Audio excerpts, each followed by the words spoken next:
Yeah. All right, cool. What I'm gonna do is I just started the recording there. I'm just gonna send the link to everyone, and then we'll kick it off in like maybe 2 or 3 minutes. Just gives everyone give everyone a chance to kind of get settled in.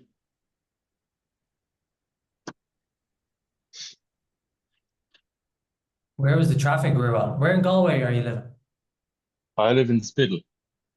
Schmidl. Yeah, you ever been? I have. Sounds like a fun place.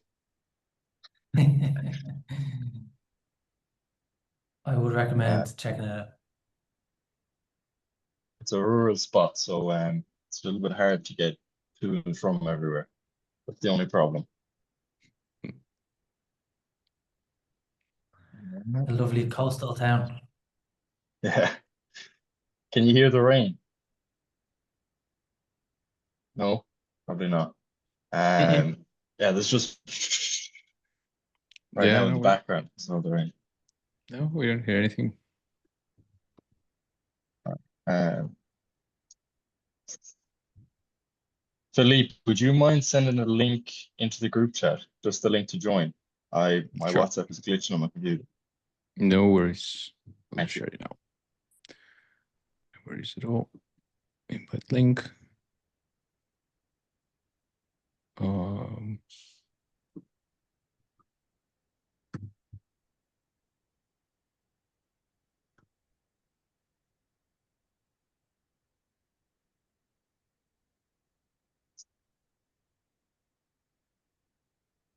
Right.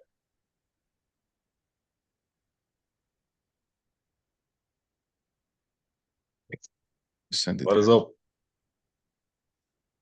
Not much. Well, good to see some faces in this space, because usually when I do these webinars, like I don't get to see other people. So yeah, people are asking their questions and then I don't know how they're feeling about it. But here at least I can, talk to you. At least if like we make some bold claims, somebody can just like literally interrupt us midway and be like, no, that's not true. That's a lie. So yeah, it's good. Good. Yeah, going forward, we might move to something different, but I kind of like the feeling of having one big Zoom meeting. It feels a bit more connected, as opposed to these live events and webinars. But we'll see.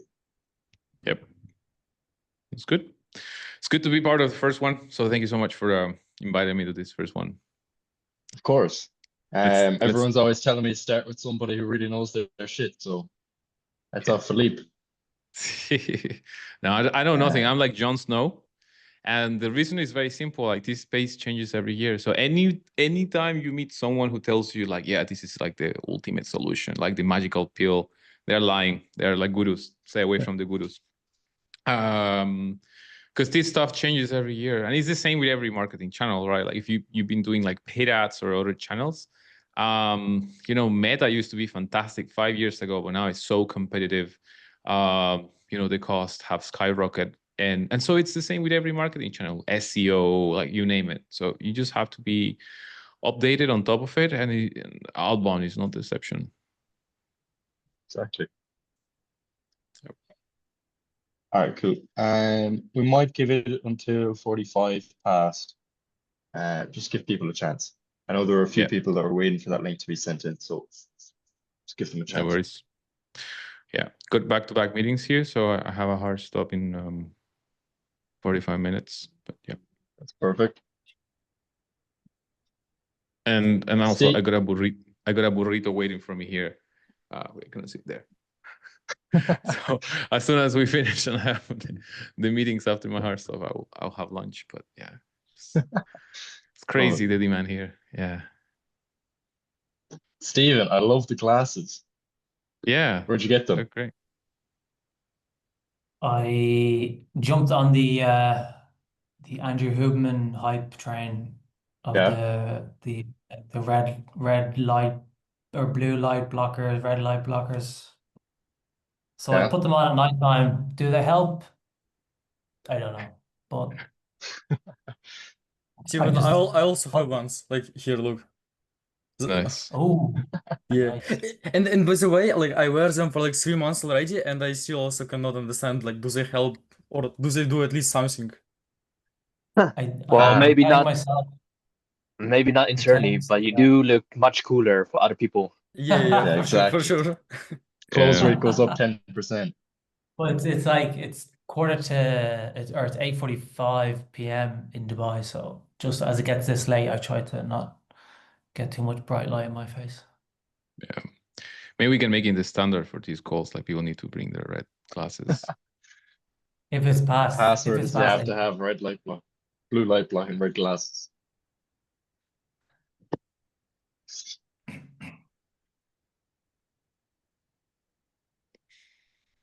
All right, there we go. Then we'll get things going.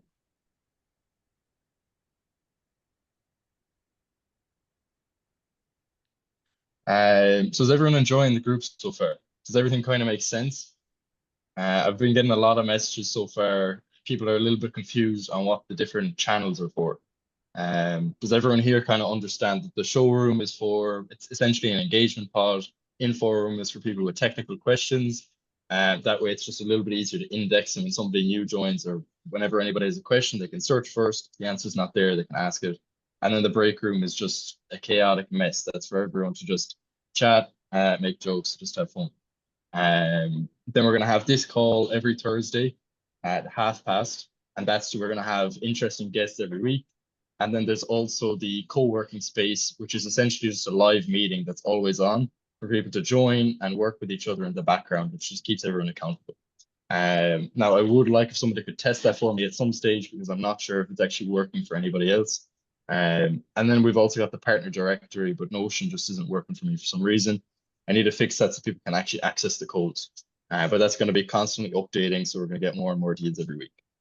I just need to actually organize them. I've got calls for the next month or so with different tools and stuff, trying to hook you guys up with deals. So stay tuned for that. Let's, Felipe, if you're ready to go, I think we can kick things off. yeah, let's go. Let's do it. All right. Yeah, likewise. So, okay, so I'll quickly introduce myself, and maybe we can also answer some questions that you guys might have, so it is more interactive and it's not like, you know, sort of like a monologue. But yeah, I've been in the outbound space for 10 years. I had my own agency. How I started, basically I was a sales rep like more than 10 years ago. And I was giving a crazy quota, and I had to like dial a bunch of people, and I just found it a way. It was just a waste of time for me. So I was thinking like, how can I speed run this thing, right? Like, it's like, how can I just make it more efficient? So 10 years ago, you could send 2,000 emails from a single domain and a single email account and land on the inbox. So those were like the golden years. And that's what I did. I was giving like lists of like 10,000 people. And while all my colleagues, they were like calling their prospects, I was just blasting on the morning. And then as the replies were coming in, I was like picking the phone and then calling people and closing. So I had like a crazy close rate. Like almost every call I was doing, it was like somebody interested. Whereas my colleagues, they were calling people that, you know, they were not so interested. So it made their job more frustrating. So I was crushing my quota. I was happier. I was doing like my work in like 3 hours. So you know, literally I was like the rest of the day just like browsing the web, reading 9gag, you know, or you know, just watching memes like the rest of the day. So I was just trying to be as efficient as possible. And that's how I got into cold email. Like after that, like I started taking a few clients. I realized that thing works, and on the side, then I eventually stopped working for others, and I launched my own agency.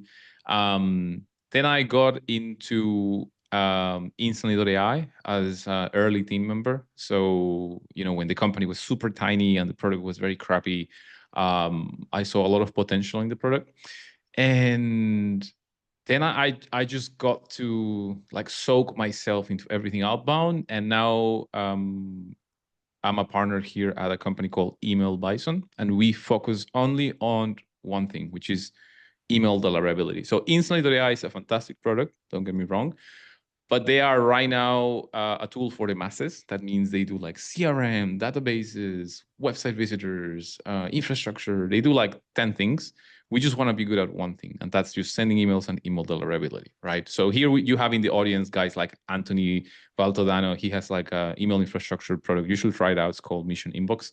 And he's just the best at his product. I mean, at that category, email infrastructure. We don't ever want to venture into that because we realize let's just be excellent on one thing, right? It's the same as asking Cristiano Ronaldo to just be the best NBA player. He has like the spirit and the attitude to be good at many things, but he can only be excellent at one thing because in life, like you just have to specialize, right?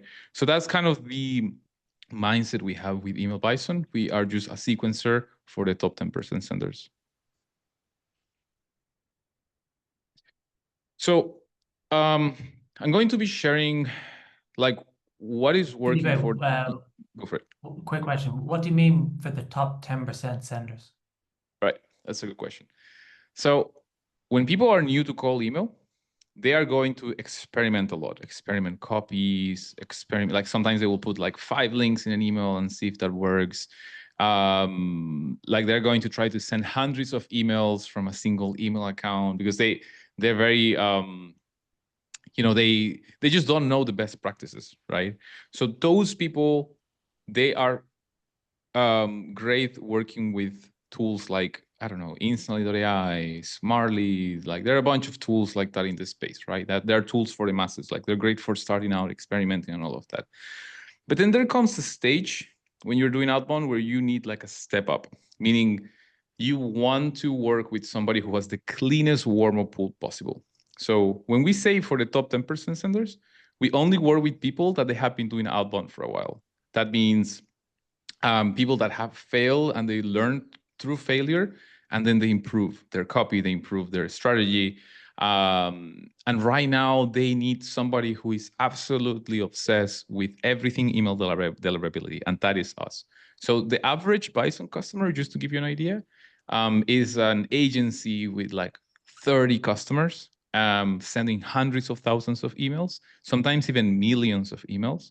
And they already build their own stack. That means they have N8N, they have their own lead database provider. They use Clay, they use Anthony from Mission Inbox, they use a Google reseller as well. So they combine different things and they build their own stack. They don't need a jack of all trades like Instantly and Smartly. They need very specialized tools to just build their own system. So we're kind of the piece in the puzzle there. And yeah, usually the operators we work with, like they are like usually they step up. So Gotcha. Thanks. no worries. So what I'm going to share today is like the best practices for those who are in the top 10%. Like what are they doing? What are they experimenting? What was their journey like? So that way you can save time. So the idea is that you guys can learn from their mistakes, their errors, and also maybe some best practices that they're doing. So first off, how about we start from the basics, right? So when you're doing cold email, of course, you want, like the first thing I always tell people when sending cold outbound is always put yourself on the shoes of the other person. Meaning, if you were to receive a cold email, will you actually respond to that email? Right. So that's the very first thing I tell to people. Don't just try to do like a sales pitch, because 90% of emails, they will look and sound like this. Subject line, quick question, and in the body, hey, Stephen, my name is Felipe from Email Bison. Email Bison is the best email sequencer in the market because X, Y, Z. We have worked with companies like ABC. Will you have 15 minutes for a quick call? That's 90% of emails. They all sound and look the same, and they're not delivering any value. So the very first thing I tell to people when they're doing outbound is always try to think that you're talking to a real human. Because ultimately, if you were to approach someone you like on the street, and let's say there is a beautiful girl and you want to speak to that woman or a guy, whatever it is, I don't care. And you want to speak to that person, right? So you will not just approach that person and just be like, hey, marry me, right? So that's the equivalent of asking to that person to meet for 15 minutes when a cold email. You are asking them one of the most precious things they have, which is their time. We all value our time very much. But a lot of people make this mistake. They just have the assumption that people are interested in their offer without even understanding the value behind it, without delivering any sort of value, and more importantly, without creating trust. So when we're doing outbound, the number one component is trust. How do I build trust with this person, right? And then we go back to there is a concept called behavioral science. There are some great authors like Nir Eyal, who wrote a book called Hooked, and he talks about like the science of how do we hook people, how do we make people like our products, like our services, and use them time over time. So the psychology behind all of this is essential to just create a campaign as a whole, because once you understand how to deliver value to people, you will first make sure that you are segmenting very well your audience, right? That's a mistake a lot of people also make. They will just take a bunch of people and just blast them, right? It used to work maybe 5-10 years ago, but nowadays it just doesn't work at all. You have to be very specific on who you are segmenting. And actually just a few days ago, I started getting like calls and emails from a banking executive, and basically from my bank, right? And well, thankfully I have like a premium banking line, so I have like better support and all of that. Not that I need it, but it's nice, right? But then this executive started offering me a gift card to take an insurance for whatever, right? And at some point I kind of got annoyed, and I just told her like, I don't need a gift card, right? Like that might be useful for someone who maybe like they're just being very mindful with their expenses, and it might be an interesting hook, but you're not segmenting very well your audience. If you, for example, were to offer me, like, let's say, a better conversion rates from dollars to my local currency, or maybe like some interesting offer regarding investments or something like that, because thankfully, like financially, I'm doing a little bit better. So, I have other interests. So a lot of companies, and we're here talking about a big bank, right? Even banks, big companies, they fail at segmenting their audience.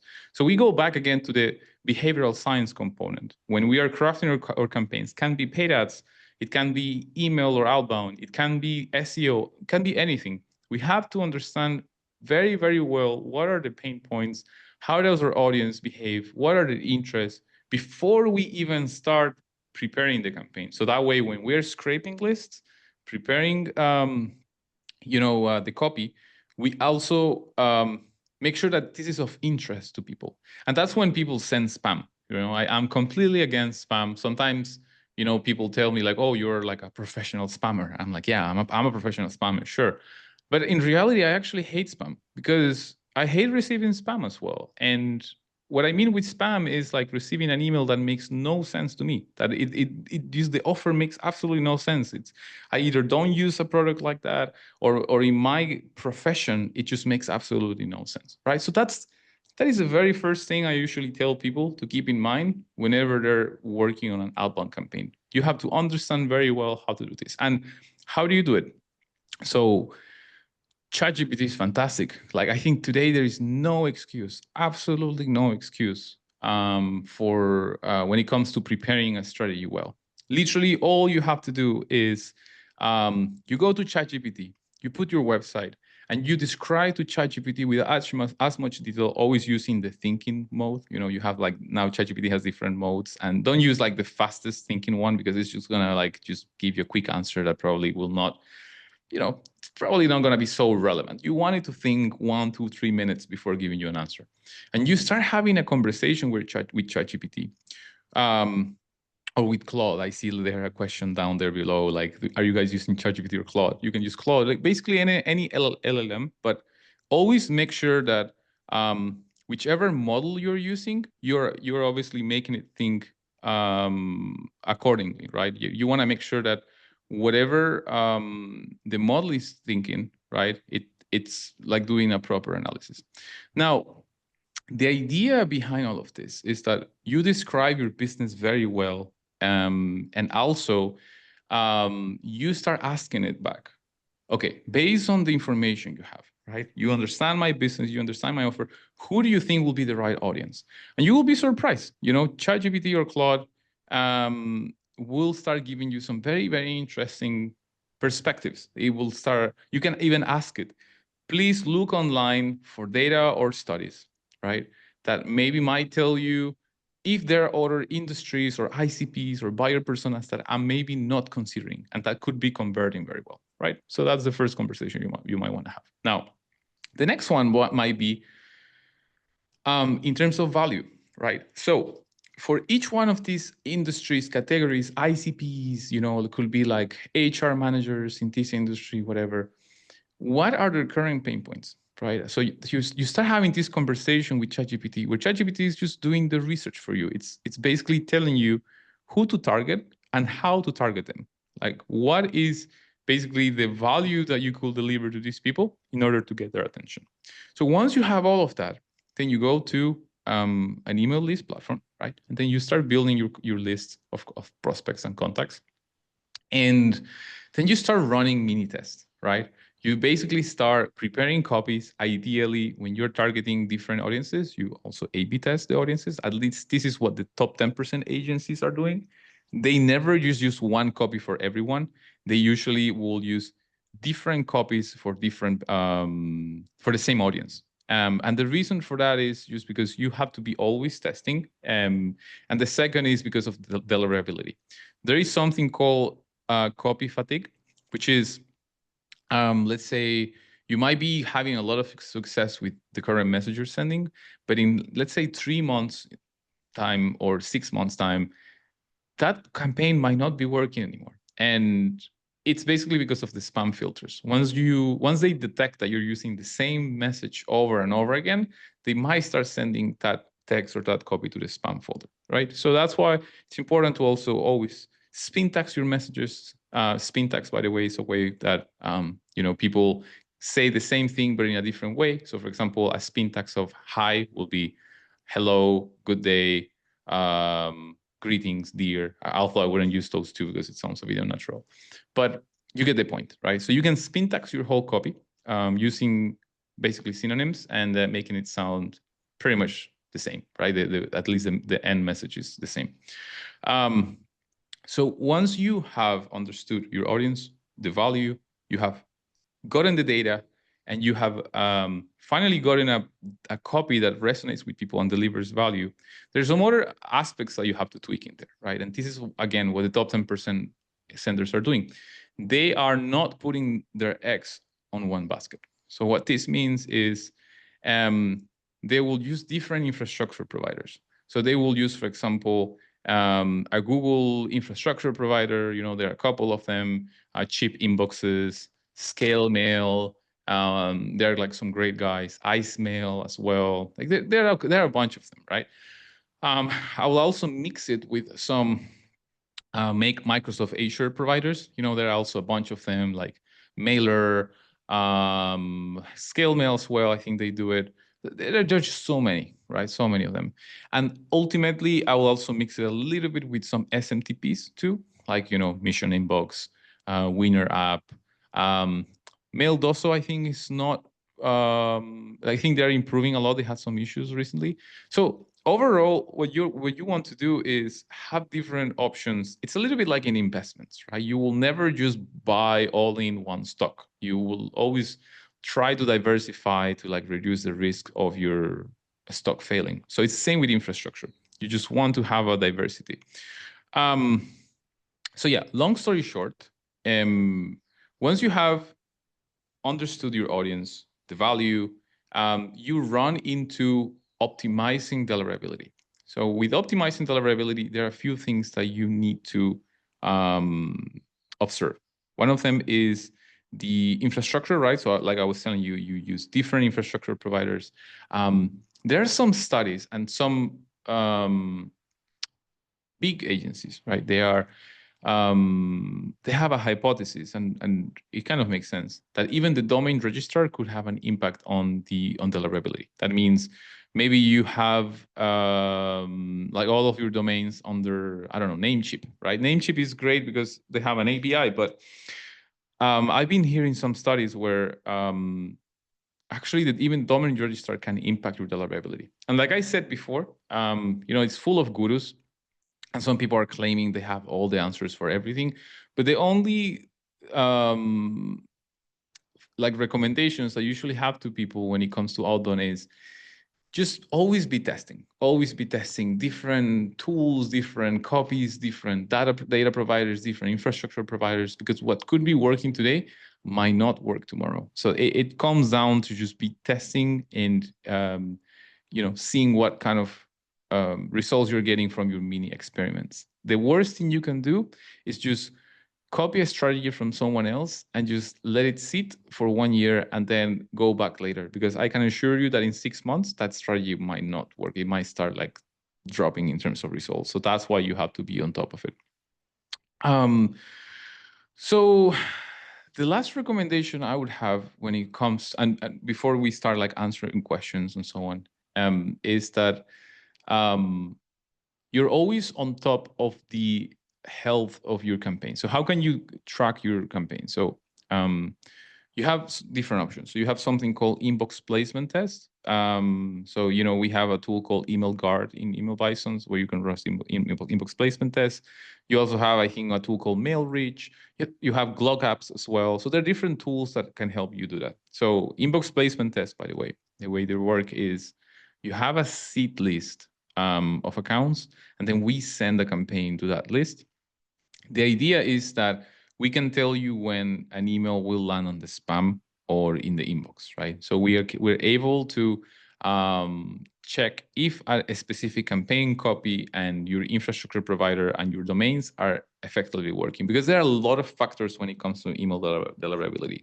Could be the data, could be the copy, could be the health of the domain, could be the infrastructure. So there are so many factors, right? So you could use an inbox placement test provider. You can also go to Spamhaus. Spamhaus is also a fantastic entity, and they can tell you the reputation of your domain, so you can see if your domain has been burned. Check spam lists as well. Maybe check if your copy has any spam triggers. And we've even seen some crazy cases where, for example, somebody had their phone number in the signature, and the phone number itself was being flagged as spam. It was like absolutely crazy. Like everything is possible when it comes to email deliverability. Like even the smallest factor can play a difference. So that's why you have to always be testing. In that case, in a specific, all we had to do was just remove the phone number, and then the results were there. It was like super straightforward. One more factor to consider as well when it comes to email deliverability is, and actually I would say it's the most important one, right? It's just the replies, like overall replies. If you see the replies dipping in general, then you might have email deliverability issues. We're talking here once a campaign is working, right? Once a campaign has been consistently been getting results. So when people ask me what metrics do I need to track in order to make sure that everything is working fine, I usually tell them, keep an eye on your reply rates. Never track open rates, never, ever, ever, because opens are a vanity metric. I still see people tracking opens, and I'm talking about like agencies that are like decently sized, right? And that's something that like we shouldn't be doing, to be honest. Also never track links as well or stuff like that, because it's going to impact deliverability. So just track opens. Also track your inbox placement test. So that means use an inbox placement test solution and combine that score with the reply rates and the warm-up score as well. When you're using like sequencers, you also have something called like warm-up, and you might get a very, very accurate estimate of how your campaigns are performing, right? So yeah, that's a little bit of like an overview on how like the top operators are structuring their campaigns. What like are they paying attention to? But it's just pretty much like a general overview. Fantastic. Thanks a million for that, Felipe. What we might do now is just jump into some questions. So I've got a few that people were sending me on WhatsApp, and then people have sent a few in there. 90% of the questions I got were what platforms and providers do you recommend for inboxes in particular? Be it Outlook, be it Google, be it SMTP, it doesn't matter. Which ones do you generally recommend? Right. So let's start with that. Yeah. So I think the best is just to mix providers, like I said. There is no like one provider, will solve all your problems, type of thing. Like time over time, I see providers like promising magical results and like basically saying like, oh, like we no warm up needed, and so on. So usually like stay away from those, because anybody who has been in the outbound space for a while knows that deliverability is a lot about like building reputation on a domain level, on an IP level. So you cannot just skip the warm up. Like, I mean, it's just not something that we as providers can control. It's just the domain registrars on the spam list. They are the ones setting the rules of the game. So they're the ones keeping a very close eye on fresh domains. And thankfully that's the case, because the last thing you want is just someone in like Russia or China, just blasting phishing emails non-stop, right? Like cryptocurrency, like, I don't know. Have you ever received those like weird phishing emails that are like, I've seen you doing something naughty, send crypto to this wallet, otherwise I'm going to share it with all your friends or family, So the last thing you want is like more of those kind of emails, So that's why, thankfully, the spam list, the registers, they're always on top of it. And they just want to make sure that you have built some reputation on your domain before you can send emails. So that's the logic behind it. It's not like they want to be jerks. It's just they want to keep it safe. Yeah, like the majority of emails that they're trying to stop isn't from people doing business to business sales. It's majority is people actually trying to steal money or steal details from just normal people.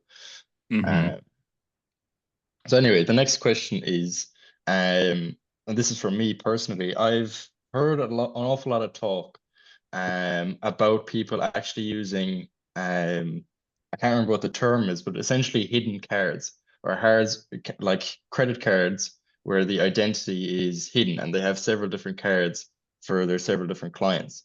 And then they have several different Google accounts. I think it's overkill, but I'd love to hear what your thoughts are on that. Do you think the deliverability can actually be affected all the way to the card that you use to pay for domains and inboxes? Yeah, I mean, I don't think so. I don't think it's going to affect deliverability, but there is a business risk there that I think, diversifying on credit cards is kind of covering, which is just Google seeing suspicious activity with a single card across like multiple workspaces are being used to like send outbound, and they're going to know at some point, So, if you use a single card, you're risking it, right? So I think in this game, in the outbound space, what you want to do is try to reduce the risk as much as possible. And, a lot of people, they kind of give up on it because it's just, there's so many variables and factors, but, that's the way how this works, so you have to be checking your spam list, checking your copy, segmenting, making sure that the infrastructure is on point, making sure that you are buying domains from multiple cards. There are a lot of factors, but unfortunately, it is how it is. If you're servicing 10, 20 clients and you're making, dozens of thousands of dollars or maybe hundreds of thousands of dollars, well, it's like an extra measure to make sure you keep your business afloat. Or maybe if you, let's say you have your own operations in your team, you're not an agency, let's say you're just a go-to-market expert at like a single company. It just ensures that you can keep delivering pipeline, right? So I would say ultimately, no, I don't think it's going to affect deliverability-wise, but business-wise, it's not a bad move to make, so you're protecting yourself. Yeah. Okay, cool. Now we'll just speed through these ones. A lot of people. So when you're trying to get through to Outlook inboxes, is there any difference in terms of the approach that one can take when sending to primarily Outlook inboxes versus primarily Google versus primarily Yahoo or personal emails? Or that's another question, should people even be sending to personal emails, which sometimes is necessary if you're selling to creators, for example, or influencers? So what would your would your advice be there? Yeah, so in February 2024, Google, implemented stricter measures when contacting personal emails. So they did make it stricter. They are basically having a rule with every 3 spam reports for every 1,000 emails, so a 0.003 or 0.03. I forgot. I think 0.003. Yeah. Okay. Spam report rate will basically get your domain and email accounts flagged, right? So that's why contacting personal emails is harder. And also, like, it kind of makes sense, right? Like, the last thing you want is, like, in your personal mailbox getting phishing emails and so on. So they're trying to protect, the 70-year-olds, that they're kind of more like innocent in a way, and they can fall more easily for those phishing attacks. So at the end of the day, they're just protecting us by being stricter with personal emails. Is it impossible to send emails to personal accounts? No, it's not impossible. Is it harder? Yes, it is harder. Are the things, is the game changing all the time? Could it be easier with time? Yeah, it could be easier at some point. Why not? Same with Microsoft and Outlook. They are also very strict lately. Rightfully so. Maybe they're just seeing a very high volume of, like, irrelevant emails, and they just became super strict to kind of kill outbound, like, being aimed at Microsoft. Like, that's totally fair. But it doesn't mean it's impossible. In fact, I'll show you a study later, but people use sending emails to Outlook and Microsoft using Email Bison are still getting fantastic results. But that's also because the kind of customers that use Bison, they're very obsessed with deliverability. They will follow the best practices. They will just try to do the best they can in order to optimize deliverability. So long story short, there are different methodologies that people have used over time. One of them has been provider matching. So, for example, if you have Google accounts, you're contacting Google to Google, Outlook to Outlook, and so on. Lately, I've seen some studies, and that's not really, like, giving you a big difference. But again, always be testing. Test different things. I think nobody has the ultimate truth to, like, deliverability, so it just all comes down to test. Okay, cool. Now I'll move on to some of the technical questions. So with Email Bison, obviously you guys have access to some of the biggest agencies, lead gen agencies in the world. What have you seen them doing in terms of percentages? And what I mean by that is, how many of them, on average, how many inboxes or domains do they have warming up to spare for any given client? And then how do they normally split up their infrastructure? Do they have 30% Gmail, 30% Outlook? What have you seen? Yeah, so the average that we're seeing with, like, the top 10% outbound senders, the best of the best, usually these guys, what they do is they get 50% Google, 50 to 70 sometimes percent of Google accounts of their total. Because Google, at the end of the day, they are the largest provider of infrastructure in the market. So they kind of set the rules. And also the chances of Google failing as an infrastructure provider are lower because of what I just said. Like, they just set the rules for the game. Also, I had a call, like, some months ago with the Google team, right? And I asked them directly, hey, are you ever going to kill outbound? And they said, no, we're trying to kill phishing emails, spam, So yeah, it's going to become more and more important to be relevant with your emails, because Google will try to kill irrelevant emails. That's going to happen for sure. So that's why a lot of people kind of give up on call outbound. They're like, oh, this didn't work for me. But then when you read their copy and their segmentation is absolutely crap. Like, they just took a list of 10 million contacts and just blasted the standard quick question. Hey, my name is Felipe from Email Bison. I'm awesome because XYZ. We work with ABC. Do you have 15 minutes for a call? That's a crap email. I mean, I'm sorry to say, but you're not delivering any value, and you're sounding like the average SDR in the market. All SDRs are sending the same email. So when you're landing on the spam folder because of that, is because you're just being lazy. You're not doing the due diligence. You're not, like, spending time on how do I resonate with this person, right? So Google is not trying to kill outbound. They're just trying to kill spam. And a lot of the emails that we're seeing from people new to outbound, they're spam emails. Now, the top 10% operators, what do?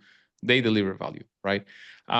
So yeah, they use 50 to 70 Google, and the remaining 50 to 30, they use a mix of Microsoft with private SNTPs. So they keep that balance. And yeah, at the end of the day, it's just mixing stuff. What else do?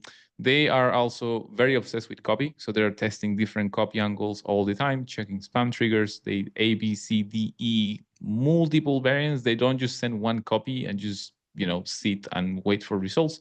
They're always testing different angles.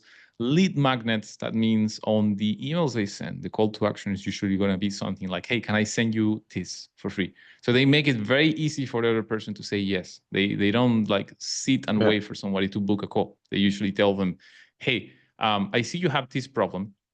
Can I send you a study how you can solve that problem? And then, you're just making it so easy for them. Like some of the best agencies I've seen, when they send campaigns, even for their own, like to get clients on their own, they send some cool campaigns. Like, for example, can I send you a list of 5,000 people that will be perfect for your market? That's it. So the you're just classic telling Eric some. Nosklowski. Yeah, exactly. Yeah. Eddie Novlasky has been doing that for a while. And actually, he changed his strategy recently. I think what he's doing now is he's offering people a free cold email campaign.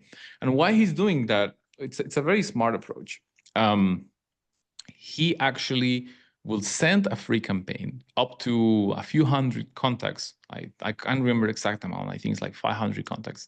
And then what happens is that if a campaign performs, is because the offer is fantastic. If the campaign doesn't perform, he's not going to push it forward because he knows that basically there is no product market fit, or maybe it's going to be too technical and more difficult to scale, of course. But if the campaign starts performing immediately from the first 100 emails being sent out, it means the offer is fantastic, there is product market fit, and it's going to be easier to get good results on that campaign, because once he starts using Clay and get very technical on that client, he could probably double that reply rate, right? And then charge even more to the customer. So he's using an approach where he is trying to validate the offer first, and then he will basically charge the client, right? So and it saves him time and money, because for I wish no fall, I can't pronounce his name properly, but no fall from Understory was here. They use ads for any clients that they can't run email for, because there are some industries where paid ads just perform significantly better for booking meetings, cybersecurity in particular. And Dag, you probably know an awful lot about this as well. So if he doesn't want to run ads, his best approach is to just filter out everybody who isn't going to benefit from email immediately and offer value at the same time for the people that do. So yeah, it's a brilliant approach. Now I'm conscious people have some sales calls to close very, very soon. And Felipe needs to go eat his delicious burrito. So let's just do a quick fire session just over a few of these questions. So why is it exactly we're not tracking open rates? This is, everyone always says it, but why is it exactly? Is it because there's some HTML code in the email? What is it? Yeah, it's simple. It's just you're putting a pixel on the email and that's just being flagged as spam. It's as simple as that. Okay. If it's text only, that is not going to land in the spam folder. So yeah. In terms of testing, what do you recommend? Is it Glock apps? Is it, I know you mentioned this earlier, but specific top 3 tools, what would you recommend nowadays? I would say, like, for inbox placement tests, email guard, mail reach, and Glock apps. Yeah. Okay, perfect. In terms of providers for inboxes and domains, I know we touched on this earlier. What are the top 3 as of right now that you're seeing? Personally, I like Mission Inbox and Ben's cheap inboxes. But I'm always testing new providers. Yeah, same. Honestly, I know like 30 infrastructure providers, and yeah, I just wouldn't be fair to like say which ones are the very best. So, but like the ones you mentioned, yeah, the ones you mentioned are good. Yeah. Okay, cool. What's your opinion on pre-warmed inboxes? Yeah, they work. I mean, if you build reputation on mailboxes, they work pretty well. So one strategy that agencies are using is they use pre-warm accounts. They send their so let's say you onboard a new client. So you use your pre-warm accounts and you start sending emails from day one. In the meantime, you're warming up their accounts for like 2 to 3 weeks, and then you swap them. And that way, like you don't have like anxious clients like waiting for the campaigns being out. You can just send campaigns from day one. So they also help a lot with like anxious clients and stuff like that. And also, it's always good to have a bunch of backup email accounts being warmed up, because if, let's say, a bunch of accounts from a client get burned, you can use those as backup and, like, keep sending for like a specific customer. Okay, cool. What's your opinion on domains possibly being too similar and that there might be some deliverability issues there? So for example, if I was to have my main domain being the go-to-marketarchitect.com and then the second domain being try go-to-marketarchitect.com. It's been a method we've used for years now. But nowadays a lot of people are saying that you should have domains that are quite different because Yeah. Google's algorithm is smart. Yeah. So yeah, they're getting stricter, and it's because of spoofing and phishing attacks, right?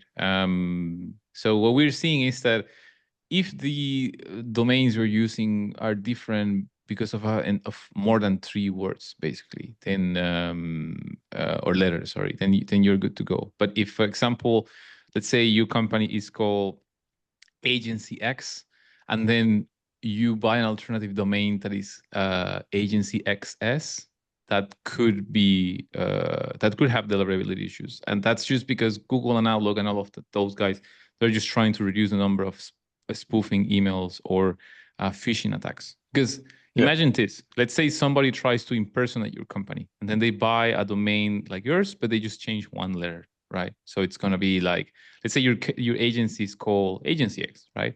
So let's say they buy a domain called Agency X, and they change the A for a number 4. So it's like almost the same, but you have to read carefully, and you see it's actually a different domain. And then they buy an email account under your name, and they email your BAs or your team, and they tell them like, hey, can you give me access to our bank account because I got locked out, right? And they start asking for your credentials and all of that. So it's because of a security issue more than like just Google and Outlook being jerks. Yeah, that's very interesting. I never actually thought about it that way. Okay, cool. Now that's all right. Final question. We'll wrap it up. When does it make sense for agencies to move to email bison? And then why is email bison the right choice at that stage in the agency journey? Because it doesn't make sense for everyone. For example, me, email bison doesn't make sense for me at the minute because I just run outbound campaigns for myself and I get all my clients to do their own outbound. But who does it make sense for, when, and why? Yeah. So it makes sense when you are scaling your outbound and building a system. So that means you've been doing outbound for 6 months to 1 year, you're using other tools and sequencers, and then you want to like 2x your reply rate. You've gotten very technical. You know exactly what cold email copy works, what doesn't. You basically understand the fundamentals very well. And then you want to get the highest possible deliverability and reply rates, because now you became very efficient with your system. So that's why Bison is specifically built for the top 10% operators. It's like people that like they are like la creme de la creme. Like they're just like they're very obsessed with deliverability because they send hundreds of thousands of emails for themselves or their clients. And we actually have a call with every customer just to make sure that they are a good fit. Wow. We are not a tool that is open to the masses. So we're very selective on who can join Bison. And the reason for that is because we're trying to have the most premium warm-up pool in the market. So every person we speak with, we need to double check that they're using the best infrastructure, the best copy, the best data possible. They know what they're doing. And once we double check that, they're a good fit, like we're happy to have them as a Bison customer. All right, fantastic. And then is it just the warm-up pool that makes you guys that much better? Just that the warm-up pool is golden. Yeah. So it's one of the factors is the warm-up pool, but the other one is the fingerprinting. So, and this applies for everything. It's not just me pitching Bison now, but when it comes to deliverability, like you have to be very obsessed with the fingerprinting, with like the small details, right? So what we're trying to do is reduce the likelihood of you being flagged as a spammer. So how do we do that? We isolate every customer under their own IPs, their own server, and under their own domain, and also their own Google OAuth certificate, right? Other sequencers, they put all their customers under the same OAuth certificate, the same IPs, the same server. You log in to like sequencer.com or whichever tool you're using, and there you go. But on Email Bison, if you go to our website, we don't have a button that says login here. It just doesn't exist because we will create the login under your own website. So every customer is completely isolated. So then when the Armageddon, the doomsday comes, you never know if it could happen. And Google decides to shut down call outbound for most of people, the likelihood that Bison gets shut down is it's just much less because there is very minimal fingerprinting. Every customer is built like we take 1 to 3 days to build a server for every Bison customer. It's all handmade. So we're like homemade bread, like homemade like craft beer, you know, of email sequencers. We just make this with love and so on. So yeah. Okay, fantastic. So we'll wrap it up now. The TLDR, everyone right now should just look at the copy that they're sending and see, is there any way they can make this more valuable? Is it written in a way that the people you're reaching out to would write and would receive and read properly? Have backups in your infrastructure. Don't be relying on one provider. Don't be relying on one tool in particular. There are plenty out there. If you need inspiration, you can go to the partner directory or just message anyone in the community. It is possible that the domain provider you use is having an effect on the deliverability. So it is worthwhile checking that out and testing different providers. In terms of testing, Glock apps, Email Guard, and there's another one you mentioned are the best for that at the minute, but that's always changing. Personal emails, generally stay away from sending to them if possible, but if you have to, you can definitely do it. Just make sure your response rate is high. In terms of metrics to track, keep response rate as high as possible. That's the most important. Open rate tracking off. And then in terms of email Bison, when you are at a point where investing in better deliverability just makes sense across all of your clients and you've got multiple clients, where can they go to explore email Bison and actually take that next step forward? Sorry, that was a question? Yeah. Oh, yeah. So yeah, basically when you want to scale your outbound, like let's say you have more than 5 clients with your agency and you're paying $100 per client with your current sequencer, Bison is $4.99, unlimited workspaces, unlimited contacts. So it's just pretty affordable when you start scaling. You basically have 20 clients, $4.99. You import 1 million contacts, $4.99. So yeah, we just keep it simple. It's very expensive for somebody new to outbound, but for an agency consolidated, it's very affordable actually. Okay, fantastic. I think we'll leave it there. Thank you so much, Felipe. Super valuable. Hope everyone else found it valuable too. For those of you who are still here and haven't moved on to the sales calls, thank you so much for coming. First call, they're just going to get better from now on. So thanks a million, guys. Thank you, Ron. Nice to meet you. Bye-bye. Thanks a lot. All right. You're very welcome.